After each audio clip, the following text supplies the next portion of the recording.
la venue de Dajjal et la destruction d'Al-Aqsa reposent sur ça. La prophétie de la vache rouge. Imagine une vache tellement rare qu'en 2000 ans, aucune n'a jamais rempli tous les critères nécessaires pour être immolée. Aucune, jusqu'à aujourd'hui. Pause 30 secondes, revenons en arrière. En me demandant qu'est-ce qui les empêchait de détruire la mosquée Al-Aqsa, j'ai passé des heures à trouver des explications jusqu'à ce que Je suis tombé sur ces articles qui parlaient de la construction du 3e temple. Ça, c'est un plan possible du 3e temple. Dans cette zone, Holy of Holy, juste ici, se situe la mosquée jaune, celle du dôme du rocher. Et dans cette zone se situe la mosquée Al-Aqsa. Ce qui veut dire qu'il sera construit par-dessus les deux lieux saints. Ce qui voudrait dire que dans l'objectif de construire ce 3e temple, il faudrait alors détruire la mosquée Al-Aqsa et la mosquée du dôme du rocher, celle qui est jaune. Pardon, mais ça sort d'où ça encore? J'ai découvert que l'architecture et les plans du temple sont terminés. Même les pierres, les piliers et les matériaux sont réunis. Et l'endroit du sacrifice est bientôt terminé. Ma question était surtout, qu'est-ce qui les empêche de construire le temple tout de suite? Un manque d'argent, un respect des lieux saints musulmans peut-être? Ma réponse était tout autre, la vache rouge.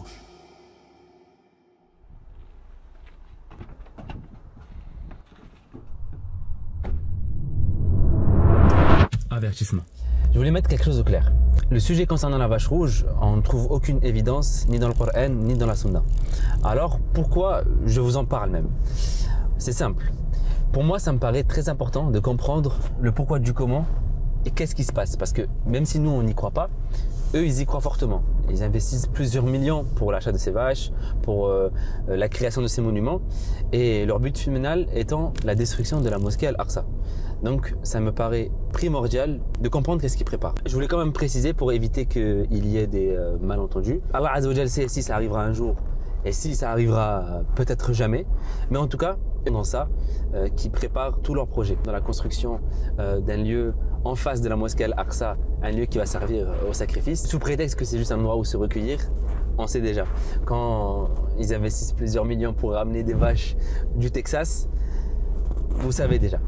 En plus de parler d'islam dans cette vidéo et de vous raconter l'histoire de Moussa et des prophètes qu'il y a eu derrière tout ça, vous avez toute l'histoire de leurs croyances et de leur religion. Ça, c'est vraiment très important. Alhamdoulilah, nous les musulmans aujourd'hui, on connaît très bien notre religion, on connaît très bien les histoires de nos prophètes, mais ça me semble quand même important de connaître ce que les autres pensent, vers quoi ils dirigent ce monde et dans quoi on s'en va.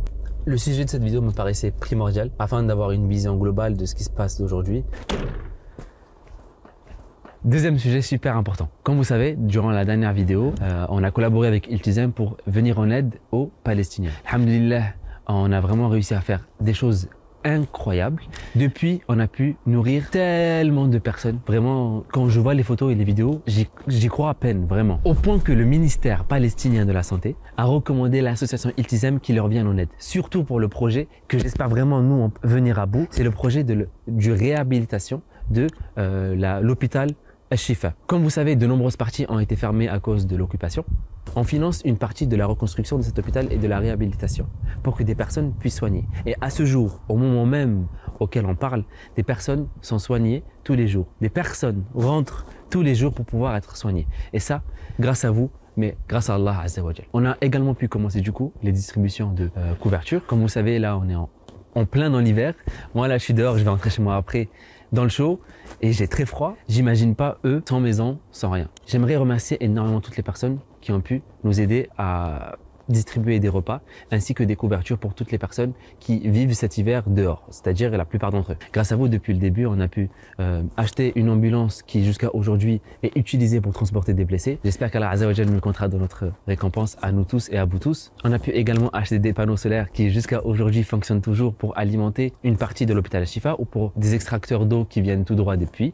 Et ça, alhamdulillah, imaginez une personne qui boit de l'eau tous les jours grâce à vos dons. Subhanallah. Maintenant, moi, je me suis posé une question. Je me suis dit, comment ils font pour faire rentrer la nourriture à Gaza, sachant que tout est bloqué? Alors pourquoi pas poser la question à une personne qui est sur place pour leur demander comment ils font pour se fournir avec de la nourriture.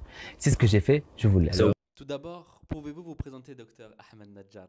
I am Dr. Ahmed Najjar. I am the chairman of Al-Anqa Society for Community Development. Also, I am the head of the Physiotherapy and Rehabilitation Unit in the Ministry of Health. I'm working as a lecturer in Islamic University, and also I am the chairman of Palestinian Physiotherapy Syndicate. Dans les informations, on voit que pas beaucoup de nourriture et pas grand-chose passe à Gaza. Parfois, certaines personnes disent qu'il ne faut pas faire de dons car il n'ira pas aux Palestiniens. Simplement parce que rien ne rentre à l'intérieur de Gaza. This is the official process from the Ministry of Interior, which supervises all the charitable organization here in Gaza. There is a goods enter to Gaza for special merchant. Okay? They have a coordination with the Israel, and they are entering some kind of food elements to Gaza. So it is available in the market. The problem is just in the price. The problem is just in the price. Price now is 55 shekel. It's about 18 USD dollars. Wow. Pour toutes les personnes qui se posent des questions, sachez que l'association Iltizam est une association de confiance. Comme j'ai dit, elle est recommandée par le ministère de la Santé palestinien. Donc, merci à tous ceux qui ont pu participer à tous ces projets. J'imagine pas la quantité de récompenses énormes qu'on a pu ramasser. Qu'Allah Azza wa Jalla accepte. Grâce à vous, aujourd'hui, nous, des simples personnes, on a pu réaliser quelque chose d'incroyable. Beaucoup plus que des pays, subhanallah. Le premier lien de la description sera pour nos frères palestiniens. Donnez ce que vous pouvez. Merci à toutes les personnes qui ont participé et qui participent encore. Qu'Allah Azza wa Jalla vous rende fois 10 000. Et sachez que vous avez les remerciements des personnes sur place. Salam alaikum, ila liqa. Il était une fois un prophète qui s'appelait Moussa. Son épreuve n'était pas un tyran, bien que le pharaon était le pire humain qui ait jamais existé. Non, ce qui allait attrister et déchirer son cœur, c'est bel et bien son peuple, l'épreuve la plus difficile. Après les avoir sauvés de plusieurs générations d'esclavage et ouvert la mer en deux, Moussa est parti sur le mont Sinaï pour recevoir les tablettes avec les 10 commandements. Et en revenant, ils étaient en train d'adorer un veau. Son peuple demandait constamment des preuves et des miracles à Moussa alayhi salam. À un moment, ils ont refusé de croire en Allah tant qu'ils ne le verraient pas devant eux. À chaque fois qu'il leur donnait un ordre, ils négociaient tout le temps et posaient 1 milliard de questions. Par exemple, dans Surat al-Baqarah, Allah Azza wa Jalla leur a demandé d'immoler une vache, simplement. Ok, demande à Dieu quel type de vache. C'est quoi et sa taille? Demande c'est quoi sa taille. Et elle doit être comment? Demande c'est quoi. Et on doit la trouver où? Pourquoi faire? Et elle doit être comment? On doit la trouver où?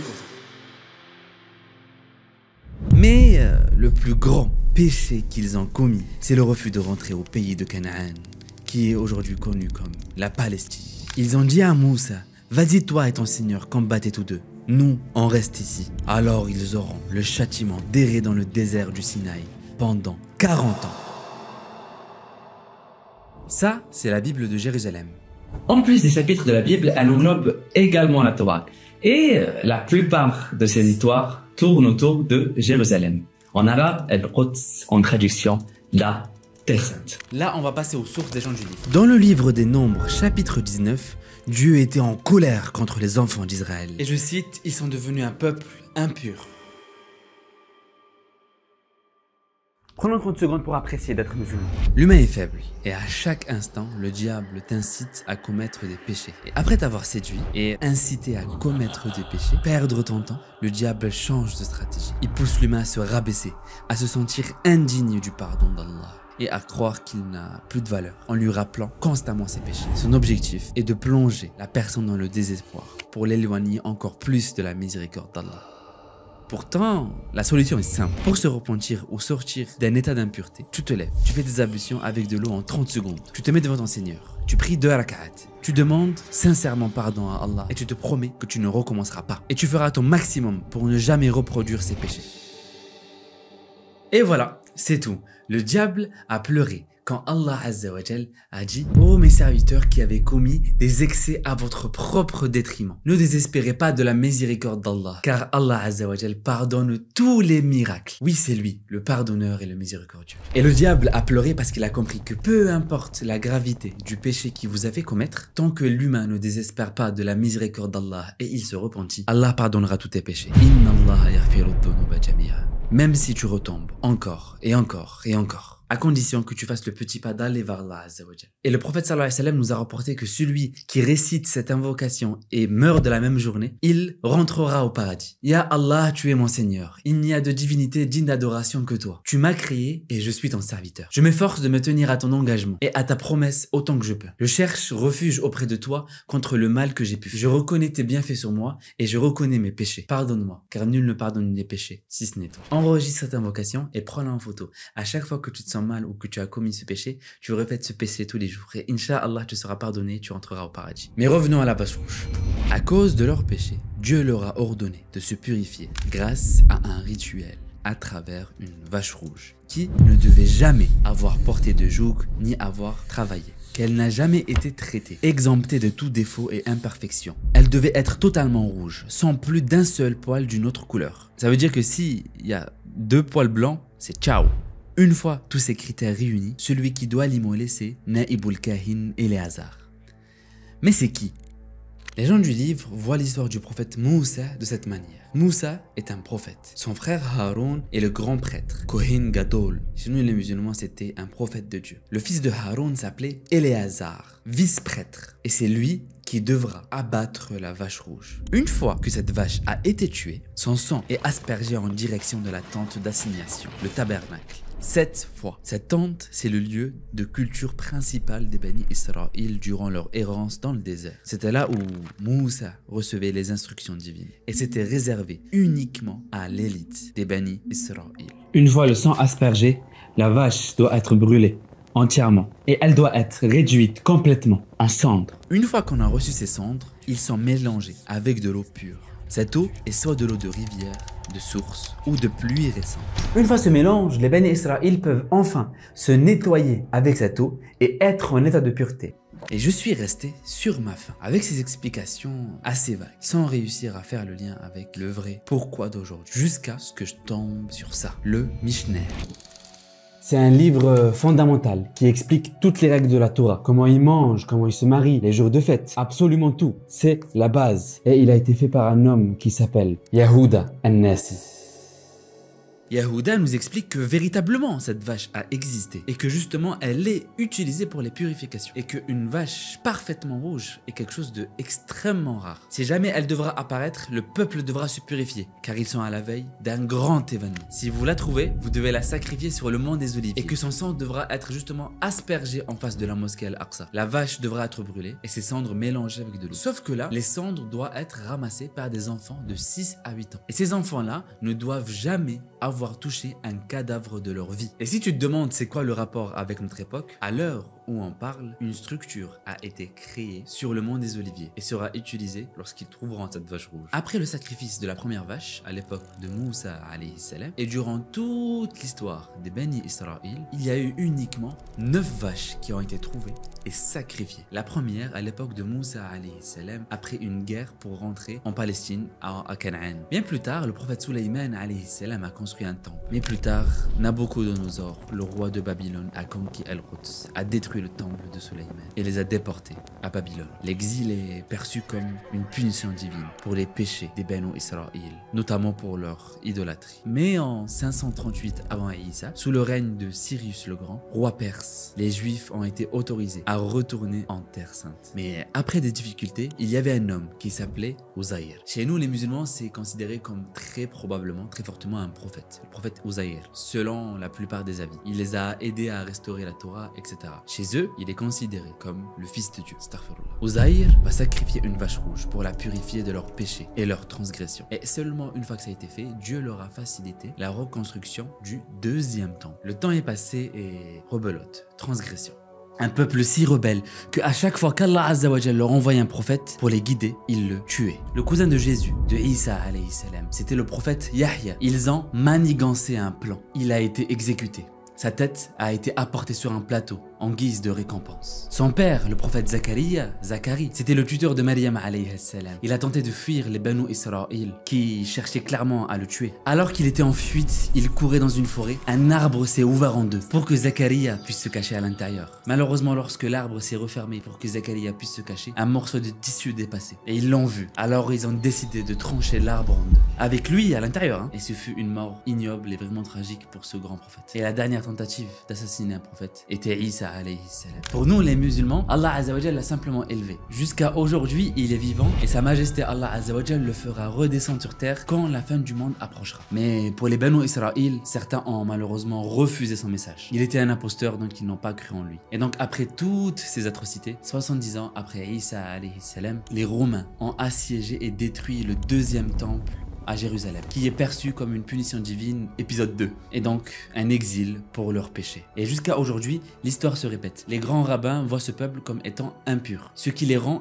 impossible de reconstruire le troisième temple de Jérusalem, ou en tout cas dans ces conditions-là. Ce qui laisse une seule solution, c'est trouver la vache rouge. Il faut savoir que la dernière qui a été trouvée, c'était il y a 2000 ans. Ça sera la dernière, parce qu'une fois fait, ils pourront reconstruire le troisième temple, détruire la mosquée Al-Aqsa, et donc faire venir le Messie. Et avec les pouvoirs que possédera Ad-Dajjal, ils pourront donc conquérir le monde, etc. Et ça, jusqu'à ce que sa majesté Allah Azza wa Jal fera redescendre Isa alayhi salam pour tuer le Dajjal, qui priera et combattra avec les musulmans ce jour-là. Donc voilà, j'espère que cette vidéo vous a plu, malgré le fait qu'on ne peut pas considérer ces prophéties parce qu'elles n'appartiennent pas à notre religion. C'est quand même intéressant, je trouve, de savoir comment il réfléchit, quels sont leurs plans. Et une fois qu'on comprend vraiment ça et d'autres choses, on se rend compte que ce qui se passe au Moyen-Orient en règle générale, en fait, c'est pas vraiment un hasard. C'est un plan qui est étudié, qui est préparé. C'est pour ça que personnellement, je trouve que c'est quand même important de savoir, d'avoir un coin de sa tête, qu'est-ce qu'il prépare et qu'est-ce qu'il va se passer, si Allah Azza wa Jal le veut. En tout cas, pour tous ceux qui veulent, n'oubliez pas de soutenir nos frères en Palestine. Il n'y a pas de petits dons, même 1 euro compte. C'est extrêmement important. Comme si c'était pas déjà difficile ce qu'ils vivaient, ils affrontent cette période qui est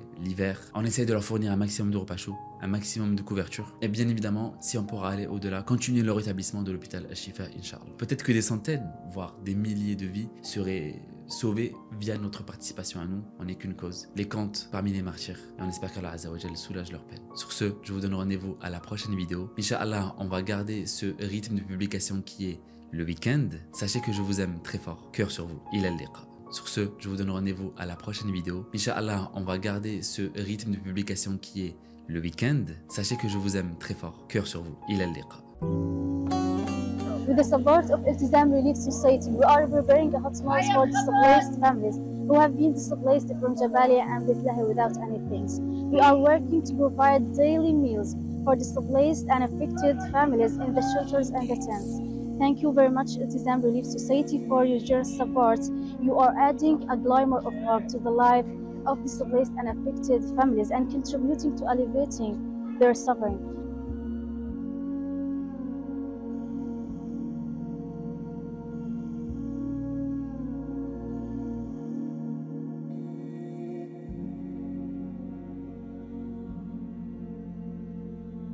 لازلنا نتلقى المساندة والمساعدة للشعب الفلسطيني. تتجلى هذه المساعدة والمساندة من التزام هذه المبادرة الخيرية وخاصة من فريق تيم ياسين.